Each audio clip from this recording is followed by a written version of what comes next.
विक्की कहाँ गया बहू? मुझे क्या पता जेठ जी, आपका छोटा भाई है, आपको पता होगा। अरे तुम्हारा पति है, तुम्हें पता होना चाहिए ना। अरे जेठ जी, वो मेरी कहाँ बात सुनते हैं। आज देखो संडे है, मैंने कहा कहीं घूमने चलते हैं, मूवी देखने चलते हैं। उन्होंने कहा कि मैं दोस्तों के साथ बिजी हूँ। अब आप बताइए मैं क्या करूँ। देखो बहू, तुम उसकी पत्नी हो, ये तुम्हारी जिम्मेदारी है। उसको समझाओ कि कम से कम संडे या वीकेंड पे तो टाइम दे। मैं तो समझा समझा के थक चुकी हूँ जेठ जी, अब आप ही समझा लीजिए उनको। वो सुनते कहाँ है मेरी। ठीक है, आने दो आज विक्की को, मैं समझाऊंगा। मैं समझाऊंगा उसे कि अपनी पत्नी को टाइम दिया कर, दोस्तों के पीछे ज्यादा मत घूम। अच्छा जेठ जी सुनिए, आप भी अकेले हैं घर में, हम बैठ के बातें करते हैं। बहू, घर पे विक्की भी नहीं है, थोड़े काम पेंडिंग है, मैं निपटा लूँ वरना नुकसान हो जाएगा। काम वाम तो होता रहेगा ना, बोर हो रही हूँ, बातें करते हैं बैठ के, क्या चला जाएगा। देखो बहू, मैं तुम्हारे साथ टाइम स्पेंड नहीं कर पाऊंगा, वो तुम्हें विक्की को समझाना पड़ेगा। काम जरूरी है, मुझे वो करना पहले। आपको मैं पसंद नहीं हूँ क्या। देखो ऐसी कोई बात नहीं है, तुम बहुत अच्छी हो, मुझे पसंद हो, इसलिए तो मैंने अपने छोटे भाई से तुम्हारी शादी करवाई, वरना मैं क्यों करवाता। अगर मैं आपको इतनी पसंद हूँ तो आके बातें करते हैं प्लीज जेठ जी। मैं नहीं आ पाऊंगा क्योंकि बहुत सारा काम पेंडिंग है, नुकसान हो जाएगा। मैं करके आ रहा हूँ। अरे मेरी बात तो सुनिए। मेरे जेठ को लगता है कि मैं उनसे बातें करना चाहती हूँ, उनके साथ टाइम स्पेंड करना चाहती हूँ। ऐसा कुछ भी नहीं है। मैं तो बस एक बार ये प्रॉपर्टी मेरे हाथ आ जाए ना, किसी को मुंह तक नहीं लगाऊंगी। कैसे इन दोनों को धक्के मार के घर से बाहर निकालूंगी, ये मैंने सोच रखा है। बस एक बार ये फंस जाए। मेरा पति मुझसे प्यार तो करता नहीं है, करता भी होगा तो मैं कौन सा भाव देती हूँ। हर टाइम तो वो बिजी रहता है। तो मैं सोच रही हूँ जेठ के साथ ही चक्कर चला के उसको अपने जाल में फंसा के और वीडियो बना के ऐसे ब्लैकमेल करूंगी कि पछताता रहेगा वो कि मैंने ये क्या कर दिया, क्यों गया मैं उसके करीब। और क्या कहा कि बहुत काम है, मैं बैठ नहीं सकता। अरे जेठ जी, आप नहीं बैठ सकते तो क्या हुआ, मैं तो खुद आ सकती हूँ। आ रही हूँ मैं आपको अपने जाल में फंसाने। देखना, मेरी जवानी देखते ही आप पिघल जाओगे। बस जेठ जी। ये बहू को आज हो क्या है? बहकी बहकी बातें कर रही है, कह रही जेठ जी मेरे पास बैठ जाओ, बातें करनी है, टाइम स्पेंड करना है। अरे भाई, अपने पति को रोको ना। गलती बहू की भी नहीं है, गलती मेरे छोटे भाई की है। विक्की को अपनी पत्नी को टाइम देना चाहिए, ना कि अपने दोस्तों के साथ घूमता रहे। शादी को 6 महीने नहीं हुए उसके, और उसको कितनी बार बोला हनीमून पे चला जा, कहीं घुमा के लिया, कहीं जाता ही नहीं है। अगर ऐसा ही सब चलता रहा ना तो वो दिन दूर नहीं जब बहू के कदम फिसल जाएंगे। आज विक्की को आने दो, बात करता हूँ उससे।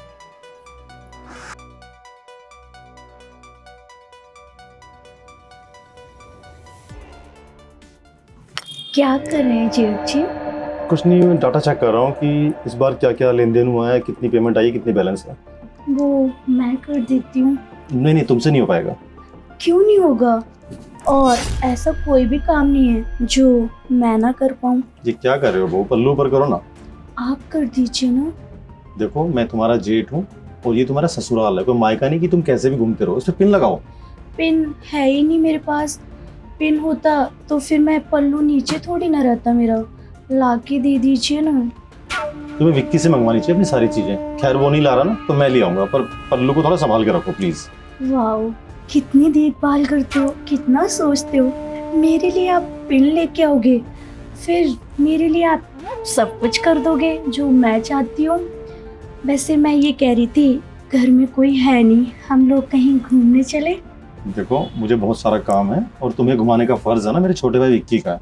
मैं उसे बोलूंगा, वो तुम्हें घुमाने ले जाएगा, तुम टेंशन मत लो। अरे छोड़ो ना उसको, वो कहाँ ध्यान देता है। आप खुद देखिए, आज तो संडे है, आज भी वो बाहर है, वो मेरी बात सुनता ही नहीं है। इसलिए मैं चाहती हूँ कि आप मेरी सारी बातें सुनो, मुझे घुमाने ले जाओ, शॉपिंग कराओ, और जो मैं विक्की के साथ करना चाहती हूँ वो आप करो। अब देखिए जेठ जी, जिठानी को गए हुए पूरे 3 साल हो चुके हैं, और आपका भी मन करता होगा वो सब करने का। कोई लड़की भी नहीं है ना आपकी जिंदगी में, गर्लफ्रेंड नहीं है ना आपकी। देखो, मैं ना अपनी पत्नी से बहुत प्यार करता था, बेशक वो मुझे छोड़ के जा चुकी है, इस दुनिया में नहीं है, पर मैं किसी और पराई औरत को देखता भी नहीं हूँ। अरे जेठ जी, पराई औरत को नहीं देख सकते ना। मैं तो आपके छोटे भाई की बीबी हूँ, और क्या कमी है मुझ में। मैं वो सारे सुख दूंगी जो जेठानी जी आपको देती थी, और घर की बात घर में रहेगी, किसी को कुछ पता भी नहीं चलेगा। बस एक बार आप हाँ तो कर दीजिए। किसी भी चीज़ की कमी नहीं रखूंगी, पूरा सुख दूंगी जो एक औरत एक मर्द से चाहती है, एक मर्द एक औरत से चाहता है। शिकायत का कोई मौका नहीं दूंगी। तुमने आज है ना मेरी दुखती रग पे हाथ रख दिया। पता है, मेरी पत्नी के जाने के बाद से मैंने आज तक किसी औरत को छुआ भी नहीं है और ना ही किसी औरत ने मुझसे ऐसे बात की है। लेकिन आज तुमने जो ऐसे बात की ना, तो मेरे दिल का रोम रोम बज उठा।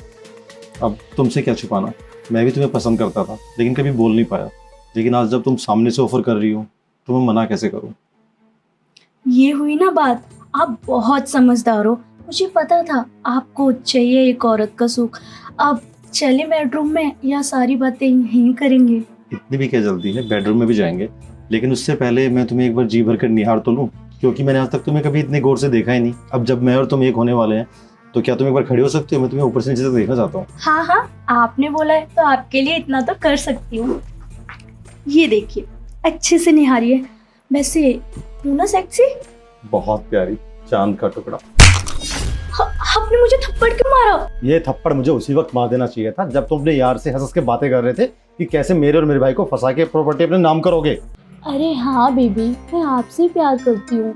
हाँ, आपको क्यों चीट करूँगी? हाँ, मेरी शादी हो गई है। पता है, शादी को 6 महीने हो गए हैं। मैंने अपने पति को छूने तक नहीं दिया है खुद को।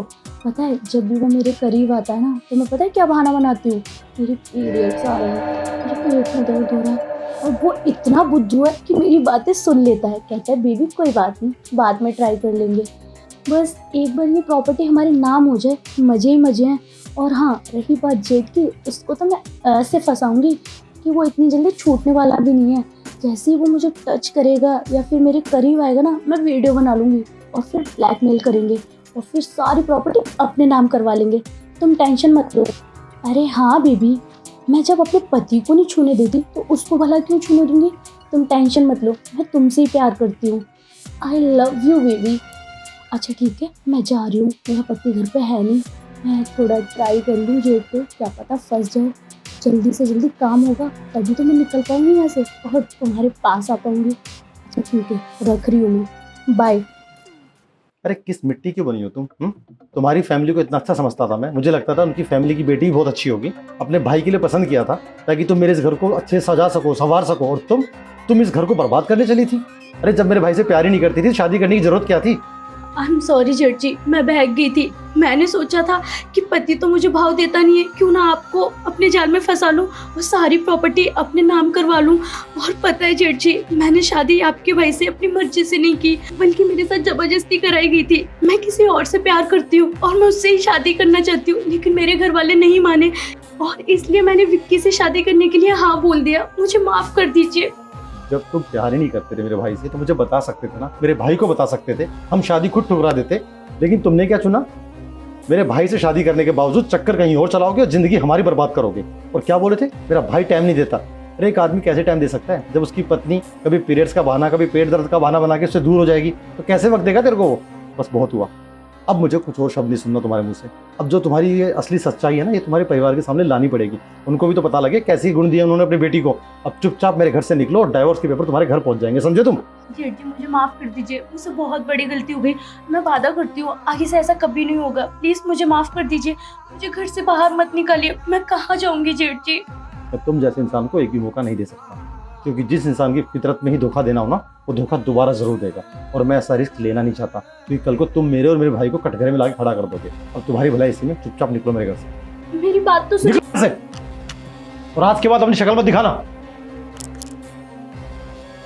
कितना अच्छा समझा था मैंने उसे, मैं कितना खुश था कि मेरे भाई का घर एक अच्छी लड़की के साथ बसा है। लेकिन ये तो हमारे घर को बर्बाद करने चली थी। वो तो शुक्र है भगवान का, वक्त रहते मैंने उसकी बातें सुन ली, वरना वो मेरे ऊपर डोरे डाल रही थी और मैं उसकी बातों में आ जाता तो मेरी तो ज़िंदगी बर्बाद थी ही, उल्टा मेरे भाई की ज़िंदगी और बर्बाद होती। लेकिन खाली उसको घर से निकाल के कैसे काम नहीं चलेगा। उसको उसने किए की सज़ा मिलनी चाहिए। उसके परिवार को भी तो पता लगना चाहिए ना कि कैसे लक्षण उनकी बेटी को। अभी जाऊँगा उनके घर पे और उसका पूरा कच्चा चिट्ठा खोलूँगा और अपने भाई को भी समझाऊँगा कि बच गया तू, वरना तेरी ज़िंदगी बर्बाद होने वाली। अब एक अच्छी लड़की देख के अपने भाई की शादी कराऊँगा और सबसे पहले से डाइवोर्स दिलाऊँगा।